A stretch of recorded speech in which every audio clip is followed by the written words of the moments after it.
Bonjour à tous, bienvenue dans les aléas du direct, 19h30, l'heure du journal. Dans les titres que nous allons développer, un nouveau radar en fonction sur la RN 113 sur la commune du Chaux, porte ouverte à l'IFME, Institut de formation aux métiers éducatifs, et la présentation du festival de guitare de Bellegarde. On ouvre avec une information tauromachique, c'est à présent officiel. Julien Lescarré remplacera Miguel Abellan samedi prochain pour le festival de Vauvert, suite à un coup de corne reçu samedi dernier à Madrid. Le torero madrilène a été opéré, il est maintenant en phase de récupération, mais le délai est trop court pour qu'il puisse toréer ce samedi à Vauvert. Par ailleurs, le torero nîmois Marc Serrano, indisponible pour cause de corrida en Espagne, sera lui aussi remplacé par le portugais Antonio Roa Ferreira. Le cadre définitif de ce festival taurin de bienfaisance réunira samedi 16 mai à 17h Victor Mendes, César Jiménez, Julien Mileto, Luis Bolivar, Mehdi Savali, Antonio Joao Ferreira face à 7 novillos de l'élevage espagnol del Torreón, propriété du grand maestro colombien César Rincón. Politique maintenant dans le cadre de la campagne pour les élections européennes de juin prochain et après Nicolas Sarkozy, c'est José Bové, leader du parti européen Groupe Écologie, qui sera à Nîmes demain, mercredi 13 mai. Réunion publique à 20h au stade des Costières. Kader Arif, leader du parti socialiste pour la circonscription Grand Sud-Ouest, Éric Andrieux, troisième sur la liste, et Nicolas Cadenne, candidat du Gard à ce scrutin européen, seront également à Nîmes demain, mercredi. Donc visite toute la journée et meeting à 19h. À l'Holidéine. Mise en fonction d'un nouveau radar automatique sur la RN 113 sur la commune du Chaux. Il est en place depuis hier à minuit, lundi. C'est le 13e radar dans le département. Cet appareil flashera par l'arrière les véhicules en infraction circulant dans le sens Émargues-Nîmes. Il est rappelé que la vitesse est limitée à 90 km/h sur le tronçon de la route nationale. Nous allons maintenant entendre la réaction de quelques automobilistes sur ce radar et sur les radars mis en place. En fait, c'est que deux radars à 1 km de distance, comme ça, c'est inadmissible. Pour moi, il sert à faire du fric, tout simplement. Il y a des gens qui roulent vite quand même, donc ça peut être utile. Voilà. On n'a pas vraiment besoin de radar si on respecte le code de la route. Mais... Depuis 2228 accidents, 80 blessés graves, 292 blessés légers, 22 tués ont été enregistrés sur ce tronçon de route nationale entre Nîmes et le département de l'Hérault. En 2008, 69 personnes sont mortes sur les routes du département. La vitesse est la deuxième cause de mortalité, juste derrière l'alcool. L'IFME, l'Institut de formation aux métiers éducatifs, proposait dans le cadre d'un forum des métiers et de l'emploi une journée porte ouverte pour expliquer les différents métiers et filières qu'ils proposent ou proposeront dans le futur. Les métiers de service des métiers d'avenir, c'est ce à quoi Alain Bellon a tenté de répondre dans ce reportage. Bonjour, bienvenue à l'IFME. L'Institut de formation aux métiers éducatifs à Nîmes a ouvert ses portes au grand public. 6 formations sont proposées dans cet établissement, donnant en fin de session divers diplômes d'État, certificats ou attestations. La formation continue est aussi un pôle d'activité pour l'Institut. La région actuellement crée une semaine portes ouvertes dans tous les établissements de formation. Nous avons profité de l'occasion donc pour ouvrir nos portes nous aussi, pour qu'on nous connaisse mieux et qu'on puisse se rencontrer entre personnes qui travaillent ensemble. Ce sont des formations donc du secteur social et médico-social. Nous formons des aides médico-psychologiques, des moniteurs éducateurs, des éducateurs spécialisés, des médiateurs familiaux.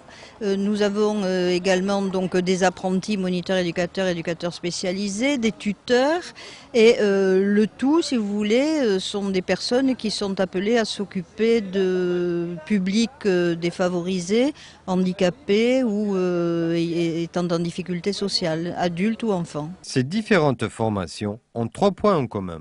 Ce sont des métiers qui sont à la fois avec des gestes techniques et à la fois dans la dimension de la relation à la personne, l'accompagnement. Je pense que pour travailler avec les personnes, il faut quand même que ce soit une vocation, il faut vraiment avoir envie de le faire. De toute façon, on se rend bien compte au fur et à mesure de la formation. Si c'est pas ça qui nous plaît, on continue pas en général. 350 personnes suivent ces différentes formations à l'IFME dans le secteur social et médico-social, correspondant au métier de service à la personne.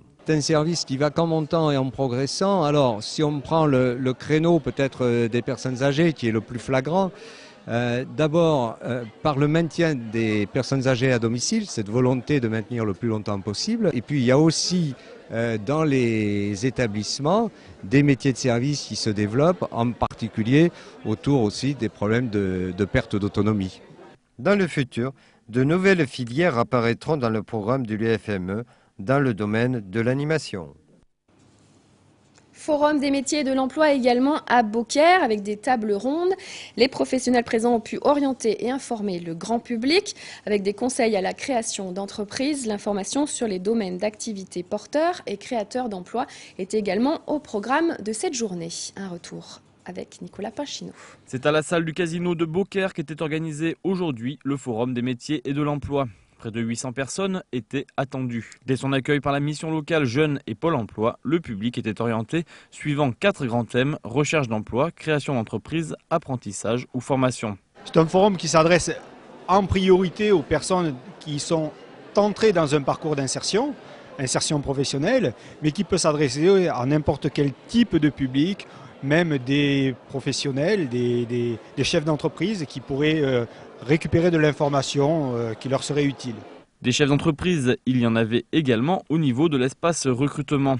À l'occasion de ce forum emploi, plusieurs entreprises étaient présentes avec, pour certaines, plusieurs propositions d'embauche à la clé. Alors actuellement, il y a 120 postes qui sont proposés. Ce sont des postes qui sont assez diversifiés dans le tertiaire, des commerciaux. Il y a aussi 2 entreprises d'intérim aussi.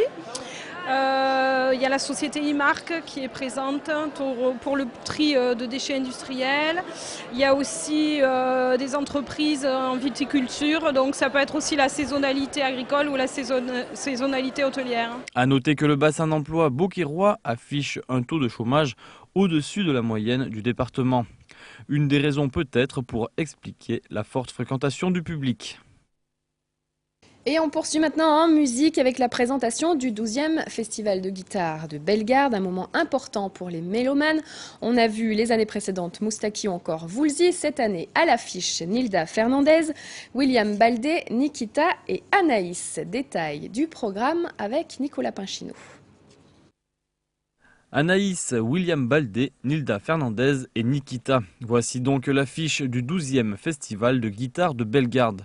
Présentée ce mardi 12 mai à la FNAC, l'édition 2009 du festival sera plus courte, concentrée sur 2 soirées et il n'y aura pas non plus de concert off en ville. Une réduction de budget directement liée à la conjoncture économique liée à la crise.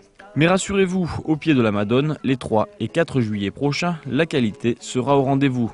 C'est un spécial guitare-voix. C'est-à-dire qu'on a 4 artistes tous différents, tous très intéressants dans leur façon de s'accompagner et dans l'univers qu'ils dégagent artistiquement. Ça commence avec le 3 juillet Nilda Fernandez, suivi de William Baldé. Ce sont 2 univers complètement différents, mais 2 façons de s'accompagner à la guitare sèche. Le lendemain, nous avons Nikita, qui est l'artiste régional, même s'il est un globe-trotteur dans sa façon de travailler. Il est entre Valencia, l'Amérique du Sud, toujours un peu partout, mais il est nîmois. Et on tient à rappeler notre volonté toujours donc de montrer d'abord les artistes de chez nous. On a de bons artistes ici et c'est vraiment dommage qu'on ne les voit pas plus souvent dans les festivals. Donc nous, on est un festival, on est ravis de présenter Nikita et qui sera suivi d'Anaïs, une Marseillaise. Bon, je suis désolé, c'est quand même une régionale aussi. Elle ne vient pas avec sa guitare-voix cette fois, elle vient avec tout son groupe. Donc je crois que tout le monde aurait intérêt à redécouvrir Anaïs, parce qu'on croit la connaître avec les disques, sa façon d'être. En fait, son humour déjanté, sa façon d'être, est très exubérant. C'est vraiment sur scène qu'il prend sa dimension. Et dans ce cadre magique de Bellegarde, avec sous cette Madone magique et qui donne cette atmosphère si particulière à ce décor si beau de Bellegarde, je suis sûr que ça va être un concert encore une fois magique. Por aquí hace mucho frío y la gente me mira mal. Será porque he nacido negro y me cuentan que soy ilegal.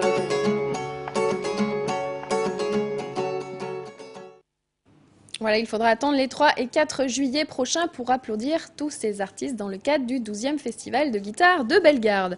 Du vent, du sable, des chars, de la voile, c'est l'Espival, une manifestation qui s'est déroulée sur la plage de l'Espiguette, une façon de découvrir le char à cerf-volant, une discipline qui en regroupe plusieurs, et c'est un garçon dans le vent qui nous présente cette manifestation. Alain Bellon. La plage de l'Espiguette accueillait la 2e édition de l'Espival. Pendant 2 jours, des démonstrations de chars tractés par des cerfs-volants étaient présentées au grand public. Le but de l'Espival, c'est de faire connaître véritablement au grand public ce qu'on fait. Il faut savoir que le char à cerf-volant est une activité assez confidentielle.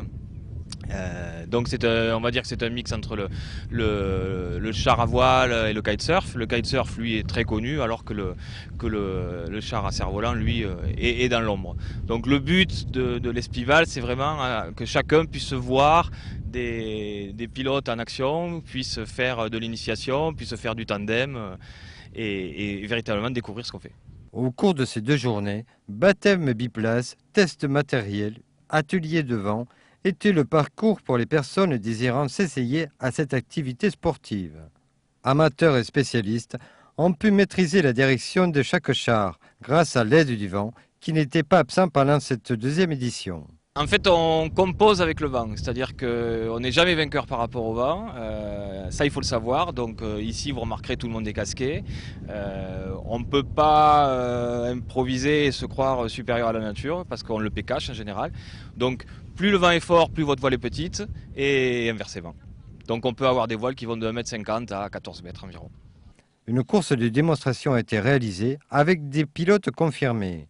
L'Espival est l'une des animations de l'association des ailes de l'Espiguette. On a 2 grosses manifestations par an, donc une qui est plus pour les pilotes, qui pareil regroupe à peu près une centaine de pilotes. On a l'Espival qui lui est tourné public, grand public, et après l'association, tous les dimanches on va rouler, alors que ce soit ici dans l'Aude, ou même maintenant on se déplace dans d'autres clubs du côté de Bordeaux, et là on a planifié une sortie en Espagne par exemple. À noter que le char à 3 roues est aussi appelé dans le milieu le buggy. Et on termine avec une information sportive, avec du football en Ligue 2. Le défenseur Benoît Poulain, du fait de sa blessure aux adducteurs, ne rejouera pas cette année. Détail donc de cette information footballistique à 21h dans Croco Hebdo, présenté ce soir par Christophe Chez. Il revient également avec les réactions et l'analyse de la victoire du Nîmes Olympique contre Châteauroux, avec ses invités Jean-Jacques Mandrecki et Johan Cavalli. Ils parleront également de la préparation en vue du déplacement contre Bastia, donc le Nîmes Olympique qui jouera contre Bastia. Croco Hebdo, c'est tout de suite après le journal et après le Carousel à 21h, présenté par Christophe Chez. À 22h, vous pourrez revivre le match et la victoire des Crocos, donc à 22h. Tout de suite après, à 20h, c'est le Carousel. À 20h30, la rediffusion du journal. Bonne soirée à tous sur Télé Miroir. À demain.